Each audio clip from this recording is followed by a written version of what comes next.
Go. So, ito yung anterior surface ng heart, tapos ito yung diaphragmatic. So, pag nasa heart, ganito siya. So, kung start tayo, ito, this is the right auricular appendage. So, dito naman tayo sa vessel. So, this is the superior vena cava. Ito yung descending aorta. Ito yung pulmonary trunk. So, pag sa likod naman, ito yung pulmonary trunk, meron siyang dalawang pulmonary artery. Ito yung isang left, ito yung right pulmonary artery. Tapos, pag pulmonary veins naman, ito nasa likod, 4 siya. 4 pulmonary veins, ito. Ayan. Oo, kita mo, 4 siya. Lahat siya nasa may left atrium. So, balik tayo dito.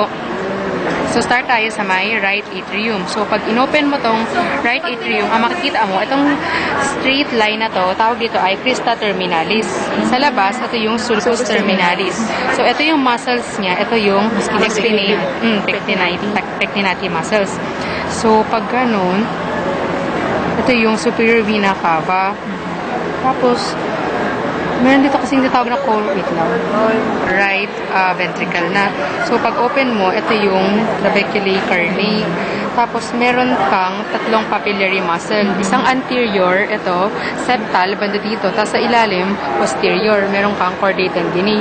Tapos, dito sa right. Ito yung chordae tendineae. Oo, ito parang mga hairy-hairy.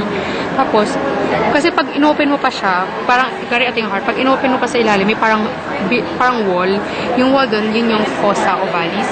Or ovary. Oo, tapos yung taas nun, yung parang, basta pag ito yung fossa ovalis, yung taas nun, limbus na yung tawag doon.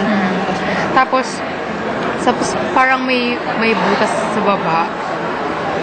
Wait lang. Hindi ko sa makita eh. Kasi sa loob kasi may parang line, yun yung eustachian valve na. Tapos kasi sa inferior vena cava. Saan na ba yun? Ito, di ba? Inferior vena cava. Ayan. Ito yung inferior vena cava. Sa banda tabi kasi niya, dito yung banda side niya, pag bumaba ka pa, kasi pag butas to, mayroong dong eustachian valve. Ito yung nag-help para sa flow ng blood dumiretso sa inferior vena cava. Tapos sa tabi nun, meron kang conus, coronary coronary sinus rin. Sa tabi rin. Bali, ang position niyan, ito yung isang straight line na eustachian valve. Kasi parang septum lang siya. Tabi niya yung conus. Bali, valve, conus. Dito, fossa ovalis. Limbo sa taas. Tapos, spinas. Dito sa baba, makita mo na yung tricuspid. Bali, tuloy-tuloy yun. Parang 010. Tricuspid. Ganon. 0-1. Oo. So, yun lang. Ito yung septal. Yun na yun. Yun lang kasi pag may magandang heart. So, ito naman tayo sa, ito naman yung left atrium. Open mo yung left atrium. Hindi ko siya ma-open. Ito na lang, left ventricle. Pareho lang doon. Pero dito, dalawa lang ang kanyang papillary muscle. Isang anterior and posterior lang. Kasi walang nakadikit dito sa may septal area. Tapos, meron siya sa taas. Dito, pag inopen mo tong pulmonary veins, di ba, left, meron isang opening, tawag doon mitral valve. So, pag tinanong, ilan ang opening ng left atrium? 5, kasi 4 na pulmonary vein, isang mitral. Kapag sa right naman, ilan ang opening mo? 4 kasi meron kang superior vena cava, inferior vena cava, tricuspid, saka yung coronary. So, yun naman sa veins naman tayo.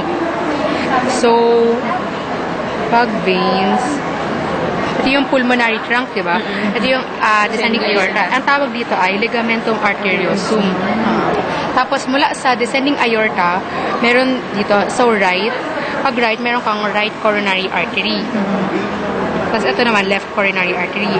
Ito yung origin, parang origin ng right coronary artery is the right posterior aortic sinus. Oo, sa left naman, it's the left posterior. Walang posterior kasi left aortic. Tapos, ang sign raw pag sa left, meron ka parang nagbabulge. Ito, parang bulge siya. Pag yung bulge na ganyan, left na yun. So, ito na yun. Tapos, ito yung marginal artery kasi nasa margin ng heart, diba? So, ito yung, ano yung nag-divide? Atrioventricular septum. So, sa anterior, ina-accompany siya ng great cardiac vein. Sa diaphragmatic, ina-accompany naman siya ng middle cardiac vein. Tapos, ang ano dyan, itong line, pag ganyan, yun na yung coronary sinus. Coronary sinus, pag nagdire-diretso ka pa dito, ay, maging great cardiac vein pag ganito pala. Tapos pag gumaneto siya, pag umakyat siya papunta dito, although hindi nakikita, yun na yung oblique vein. Tapos, wait lang. Mga auricles. Ulit yung nalap yan Lang. Kasi may mga opening eh. So, para makita nyo lang yung opening, parang ito, butas, pag sa practicals, i-line yung heart nyo, pulmonary valve na ito. This is the pulmonary valve na meron kang, pulmonary valve na merong infundibulum din. Tapos, dito naman, kasi pag inopen naman to, merong papillary muscles, tapos chordae tendineae nakataas. Tapos parang ito yung chordae tendineae, di ba parang may cup dito. Yung dito sa baba na to, ito yung tinatawag nilang mitral. Ito yung aortic opening dito. Kasi pag yung arc of the aorta, pag binutas mo tuloy-tuloy kamay mo. O doon ayan. Kita yung daliri ito. This is the aortic opening. Tapos sa ilalim niyan, pag binutas naman dito banda, yun na yung mitral. Ay, mitral. Mitral, di ba? Tama. Oo, mitral siya.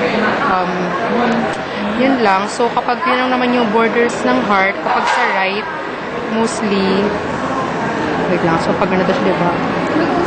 Pag itong right border, mostly the right atrium, di ba? Right atrium. Pag inferior naman, hanggang sa may left ventricle, hanggang sa apex, konting apex ng heart. Kapag sa may left border naman, left atrium. Kapag sa taas naman, ano na tayo, puro left ventricle na dito. Yun lang. Yun lang siya. Paano kaya practicals dyan? Ilang